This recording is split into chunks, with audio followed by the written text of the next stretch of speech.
बारिश में गरीब बहू के गीले दाल चावल। माँ बस भी करो, 1 बज गया है, खाना खाने का वक्त हो गया, चलो अब घर चलते हैं। क्या ही फायदा घर जाकर खाना खाने का, हर रोज की तरह वही बनाया होगा। अब क्या ही कर सकते हैं सुधा, भगवान जो दे रहा है उसे ही भगवान का नाम लेकर खा लो। क्या पता कल को अगर ये भी हमारी किस्मत में नहीं हुए तो इसके लिए भी तरसना पड़ेगा। तीनों माँ बेटी चेहरे पर उदासी लिए घर पहुंचती हैं, जहां घर की बहू लता चूल्हे पर सबके लिए दाल चावल बना रही होती है। थोड़ी देर में घर के सभी आदमी भी अपने अपने मजदूरी के काम से दोपहर के खाने के लिए घर आते हैं और अब लता सभी को दाल चावल परोसती है, जिसे देख बहू आज भी दाल चावल। अरे कितने महीनों से हम सिर्फ दाल चावल खाए जा रहे हैं। कभी कभी तो लगता है कि शरीर में खून की बजाय दाल ही बह रही है मेरे। अरे इसमें बहू की क्या गलती है, हम लोग जो ला कर देंगे वही तो वो बनाती है। अब रोज रोज आप एक ही सवाल करेंगे तो जवाब थोड़ी ना बदल जाएगा। जब पता है किस्मत में सुबह शाम दाल चावल खाना लिखा है तो वही खाएंगे। लेकिन हम दाल चावल नहीं खाएंगे, आप लंच में भी हमें दाल चावल देती हो। सभी बच्चे हमारा खूब मजाक उड़ाते हैं, हमें अच्छा खाना खाना है। बच्चों, घर में सभी लोग मेहनत मजदूरी करके इतनी मुश्किल से तो ये दाल चावल ला रहे हैं और अब तुम लोग भी इसे खाने में नखरे दिखा रहे हो। अगर अच्छा खाना नहीं बना सकती तो हमें पैसे दे दिया करो, हम बाहर से कुछ अच्छा खा लेंगे। लेकिन ये रोज रोज दाल चावल नहीं खाया जाएगा हमसे। गरीबी और लाचारी के चलते अक्सर इस परिवार में सुबह शाम दाल चावल ही बनते थे। यह गरीब परिवार जैसे तैसे कर अपना पेट भर रहा था, लेकिन अब मौसम बदलता है और चारों तरफ बारिश होने लगती है और इस बारिश की मार इस गरीब परिवार पर खूब पड़ती है। ये भगवान, ये क्या, छत से पानी कब से टपकने लग गया। अब क्या करूं मैं, बारिश का सारा पानी खाने में जा रहा है। लता दाल चावल के पतीले पर प्लेट ढक देती है, लेकिन प्लेट ढकने से दाल चावल बार बार उबलने लगता है और अब लता को प्लेट हटानी पड़ती है, जिससे बार बार छत से टपक रहा पानी दाल चावल में गिरने की वजह से आज दाल काफी ज्यादा पतली और चावल गीले बनते हैं, जिससे जब लता सभी को खाने के लिए परोसती है। मैंने जानबूझकर गीले दाल चावल नहीं बनाए हैं। बारिश का मौसम शुरू हो गया है, छत से बार बार चूल्हे पर पानी टपक रहा था, क्या करती मैं। भाभी, आप किसी और तरफ चूल्हा बना लीजिए ना, वैसे भी इन दाल चावल को खाकर शरीर में ताकत नहीं है और अब अगर रोज रोज गीले दाल चावल खाएंगे तो जो थोड़ा बहुत चलते फिरते हैं ना वो भी नहीं चल पाएंगे। सुशीला रात में घर के दूसरे कोने में चूल्हा बना लेती है, लेकिन अब अगले दिन सुशीला जब उस दूसरे चूल्हे पर खाना बनाती है तो वहां पर भी छत से पानी टपकने लगता है। अब क्या करूं मैं, उधर से हट के इधर चूल्हा बनाया तो यहाँ पर भी पानी टपक रहा है।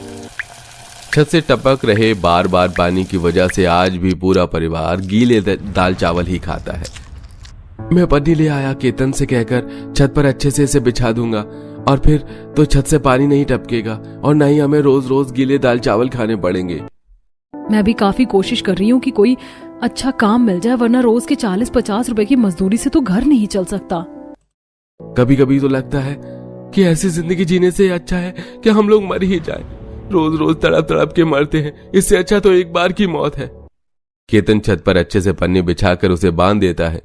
1-2 दिन तो छत से पानी नहीं टपकता, जिसके चलते लता काफी खुश होती है। हे भगवान, कितनी तेज तेज बादल गरज रहे हैं, लगता है आज तूफानी बारिश आने वाली है। थोड़ी देर पहले ही कपड़े धोकर आंगन में सुखाए थे, जल्दी से ले आती हूँ। लता जैसे ही बाहर आंगन से कपड़े लेकर आती है तो देखती है कि बारिश शुरू हो गई और दोबारा छत से उसके दाल चावल में पानी टपकने लग गया है। छत पर बिछाई पन्नी तेज बारिश और आंधी तूफान को बिल्कुल भी नहीं झेल पा रही थी, जिसके चलते पूरा परिवार मजबूर होकर गीले दाल चावल ही खाता है। माँ, सारे बिस्तर गीले हो गए, अब कहाँ सोएंगे हम। हमें सुबह मजदूरी के लिए भी निकलना है। खाना तो खाना, अब चैन की नींद भी नसीब नहीं हो रही है इस बारिश में तो। माँ, मुझे बहुत नींद आ रही है, मुझे सोना है। बारिश का पानी तो धीरे धीरे करके घर में जमा हो रहा है, क्या करें हम। पूरा परिवार सारी रात जाग कर घर से पानी निकालने में ही लगा रहता है। ऐसे ही कुछ दिन गुजर जाते हैं। राजू केतन हर रोज की तरह मजदूरी के लिए घर से निकल रहे होते हैं कि तभी रास्ते में वो देख, केतन गर्मा गर्म कचौरी और समोसे बिक रहे हैं। कितना वक्त हो गया है ना ये सब खाए हुए। रोज रोज गीले दाल चावल खाकर मैं तो इनका स्वाद भी भूल सा गया हूँ। लेकिन जेब में 10 रुपए भी नहीं है, वरना कम से कम एक समोसा दोनों खाते।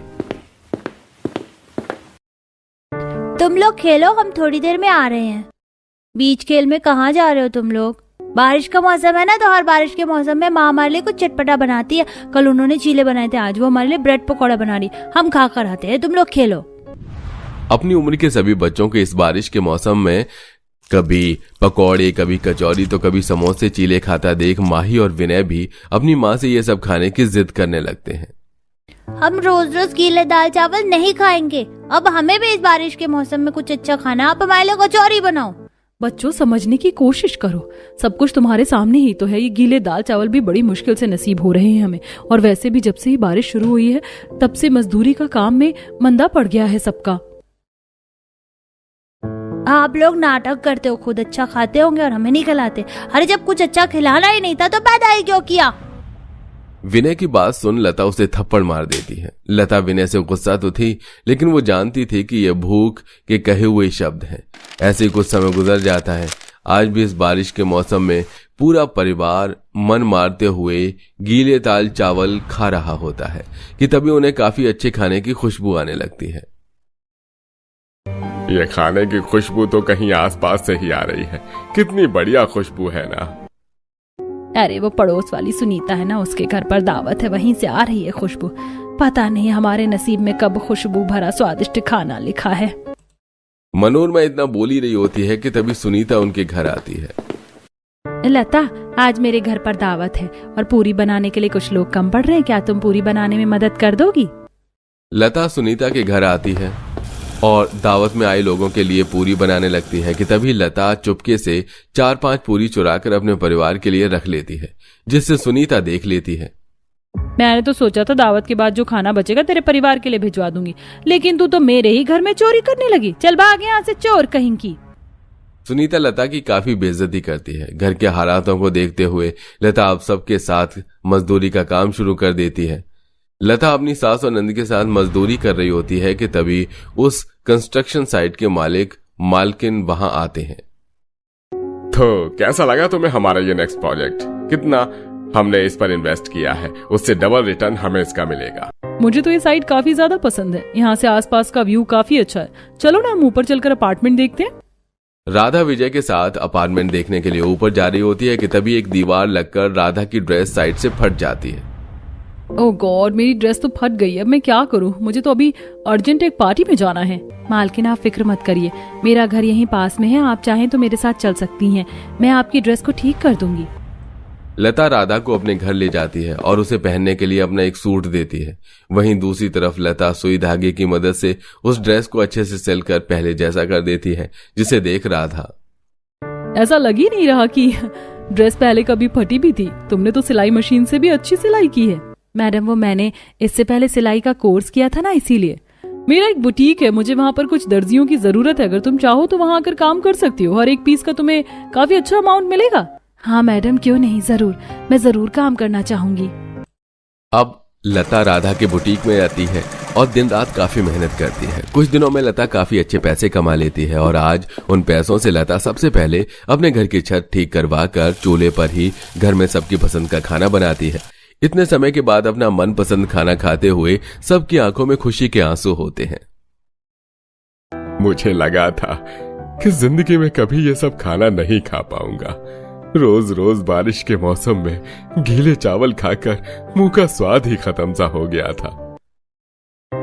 ये सब तो सिर्फ भाभी की वजह से मुमकिन हो पाया है, वरना कहाँ हमें ये सब खाना नसीब होता। आप लोग फिक्र मत करिए, अब किसी को भी इस बारिश के मौसम में रोज रोज गीले दाल